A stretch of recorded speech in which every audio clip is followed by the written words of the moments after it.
Jaringan adalah sekelompok sel, struktur, dan fungsi yang sama. Ilmu yang mempelajari tentang struktur jaringan disebut histologi.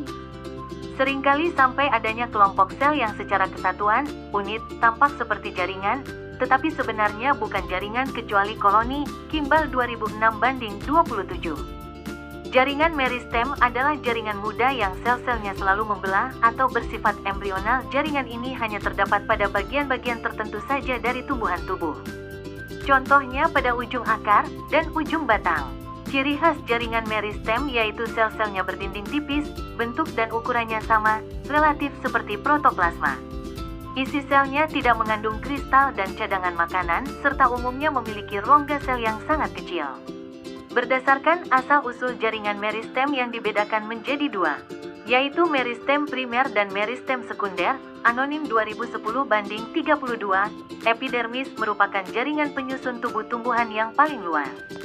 Umumnya terdiri atas selapis sel dan berfungsi melindungi bagian dalam organ tumbuhan. Selain itu, jaringan epidermis juga berfungsi untuk mengurangi kehilangan udara, penyerapan udara, penyimpanan udara atau sebagai kelenjar. Bentuk-bentuk sel-sel epidermis tidak teratur tanpa ruang antara sel dan bentuk vakuolanya besar. Campbell 2002:214.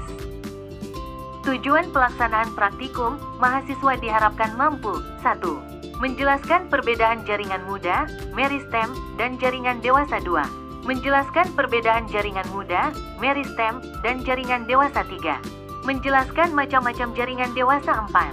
Menjelaskan perbedaan struktur jaringan muda dan jaringan dewasa 5. Menjelaskan lokasi tempat terdapatnya jaringan-jaringan tersebut pada pertumbuhan. Alat A. Mikroskop B. Gelas benda C. Gelas penutup D. Persiapan E. Diam F. Pipet tetes G. Spatula H. Alat tulis. Bahan A. Kulit buah pisang. B. Batang sirih. C. Daun tebu, buaya. E. Daun sirsak. 1. Sebelum melakukan praktikum, siapkan mikroskop dan bersihkan sehingga mikroskop siap untuk mengamati. 2. Bersihkan kaca benda dan teteskan air di atasnya. 3. Bagilah tugas persiapan pembuatan pada semua anggota kelompok. Berilah kode pada setiap kaca benda. 4. Buatlah A. Kerokan bagian dalam kulit buah pisang dengan menggunakan jarum preparat. Letakkan hasil kerokan pada tetesan gelas benda, kemudian tutup dengan gelas penutup. Amatilah preparat D. Figaroskop.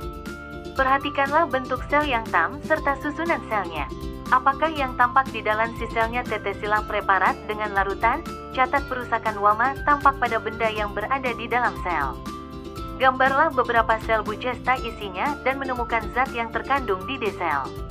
Tuliskan fungsi jaringan Paretki yang sedang saudara amati. 5. Kembalikanlah mikroskop pada tempatnya setelahnya. A.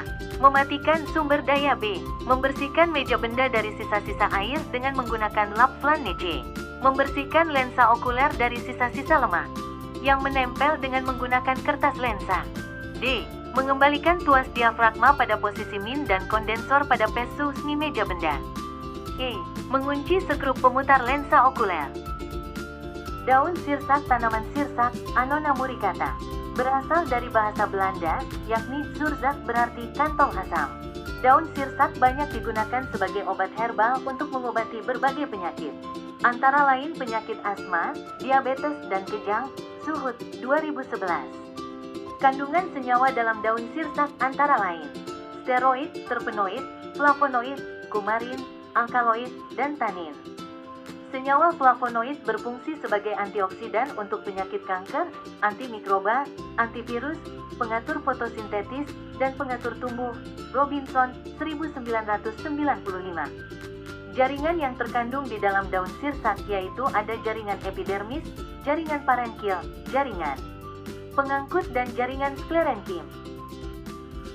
Daun tebu. Tanaman tebu, sakarung, merupakan salah satu komoditas penting untuk dijadikan bahan utama pembuatan gula yang sudah menjadi kebutuhan primer dalam rumah tangga. Hal ini dikarenakan di dalam batangnya terkandung 20% cairan gula. Royani dan Lestari, 2009. Jaringan yang terkandung di dalam daun tebu jika diamati menggunakan mikroskop, yaitu ada jaringan epidermis yang merupakan lapisan paling luar daun. Jaringan mesofil tersusun atas dua jenis jaringan parenkim palisade dan parenkim spons. Jaringan pengangkut terdapat di tulang daun dan tersebar di helaian daun. Jaringan sklerenkim berada di sekitar berkas pengangkut. Terdiri dari sel-sel berdinding tebal. Berfungsi sebagai jaringan penyokong, sel buliform yang merupakan sel besar berbentuk kipas yang ditemukan di epidermis atas. Berfungsi dalam mekanisme penggulungan daun saat kekurangan udara. Membantu mengurangi penguapan.